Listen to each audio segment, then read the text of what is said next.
ಈಗ ಮಂಡ್ಯದಲ್ಲೂ ಕೂಡ ಸಾಕಷ್ಟು ಚರ್ಚೆ ಆಗ್ತಾ ಇರುವಂತದ್ದು ನಮಗ್ ನೀರಿಲ್ಲ, ಇನ್ನು ಕಾವೇರಿಗೆ ಬಿಟ್ರೆ ಹೇಗೆ? ಈ ನಿಟ್ಟಿನಲ್ಲಿ ಮಂಡ್ಯದಲ್ಲಿ ಶಾಸಕ ಪುಟ್ಟಣ್ಣ ಅವರು ಎಚ್ಚರಿಕೆ ಕೊಡ್ತಾ ಇದ್ದಾರೆ, ಯಾವುದೇ ಕಾರಣಕ್ಕೂ ಕೂಡ ತಮಿಳುನಾಡಿಗೆ ನೀರು ಬಿಡಬೇಡಿ.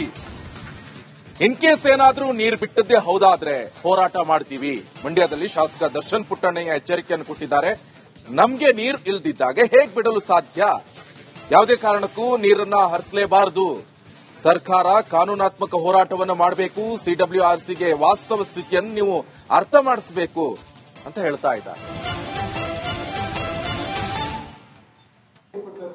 ಸಿಡಬ್ಲ್ಯೂಆರ್ಸಿ ಶಿಫಾರಸು ಮಾಡಿದೆ, ಸರ್ಕಾರ ಯಾವ ಸ್ಟ್ಯಾಂಡ್ ತಗೋಬೇಕು, ಜೊತೆಗೆ ಇದು ಸರಿಯಾ? ನೀರೇ ಇಲ್ಲ, ನೀರೆಲ್ಲಿ ಬಿಡಕ್ಕಾಗತ್ತೆ?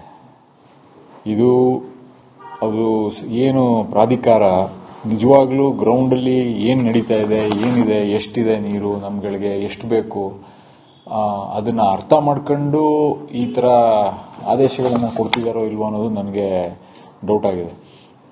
ಯಾವುದೇ ಕಾರಣಕ್ಕೂ ಇಲ್ಲಿ ನೀರು ಕೊಡೋಕ್ಕಾಗಲ್ಲ. ಇಲ್ಲಿ ಬೆಳೆದು ನಿಂತಿರೋ ಬೆಳೆಗಳಿಗೆ ನಮಗೆ ನೀರಿಲ್ಲ. ಈ ಭಾಗದ ಜನರೆಲ್ಲರೂ, ಇಡೀ ರೈತರು ಎಲ್ಲ ಜೀವನ ಅದ್ರ ಮೇಲೆ ನಿಂತಿದೆ. ಆದ್ರೂ ಏನು ಪ್ರಾಧಿಕಾರ ಯಾಕೆ ಈ ತರ ಇಷ್ಟೊಂದು ಬೇಜವಾಬ್ದಾರಿಯನ್ನು ತೋರಿಸ್ತಾ ಇದೆ ಅಂತ ನನಗಂತೂ ಅರ್ಥ ಆಗ್ತಾ ಇಲ್ಲ.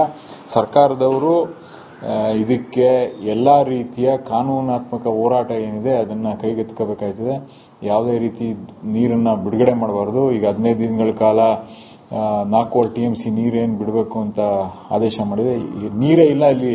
ಈಗ ನಿಮ್ಗಳಿಗೆ ಗೊತ್ತಿರೋಂಥದ್ದು, ಕಳೆದ 3-4 ವಾರದ ಮುಂಚೆ ಎಲ್ಲಾ ಸಂಘಟನೆಗಳು ಇಲ್ಲಿ ಬಂದು ಗಲಾಟೆ ಮಾಡಿ, ಹೋರಾಟ ಮಾಡಿ, ನೀರನ್ನ ಬೆಳೆದಿಂತಿರೋ ನೀರಿನ ಕಬ್ಬು ಮತ್ತೆ ಏನ್ ಭತ್ತ, ಇದಕ್ಕೆಲ್ಲ ಏನ್ ಬೇಕಾಗಿತ್ತು ನೀರು, ಅದನ್ನ ಬಿಡಿಸಕ್ಕೆ ಎಲ್ಲಾ ತರ ಹೋರಾಟಗಳನ್ನ ದಿನಗಟ್ಲೆ ನಾವು KRS ಅಲ್ಲಿ ಕುತ್ಕೊಂಡು ಮಲ್ಕೊಂಡು ಮಾಡಿರೋಂಥದ್ದು ನಿಮ್ಗೆ ಗೊತ್ತಿರೋಂಥದ್ದು. ಬರೀ 2 ಅಡಿ 3 ಅಡಿ ಬಿಡಿಸ್ಕೊಳ್ಳೋಕ್ಕೋಸ್ಕರನೇ ಇಷ್ಟು ಹೊಡೆದಾಡ್ತಾ ಇದೀವಿ. ಇದನ್ನ ಇಷ್ಟನ್ನೆಲ್ಲ ಕೊಡಬೇಕು ಅಂದ್ರೆ ನನಗೆ ನೀನು ಇಲ್ಲಿ ತನಕ ನಂಗೆ ಅರ್ಥ ಆಯ್ತಲ್ಲ. ಪ್ರತಿ ವರ್ಷನೂ ಇದೇ ತರ ಸಮಸ್ಯೆ.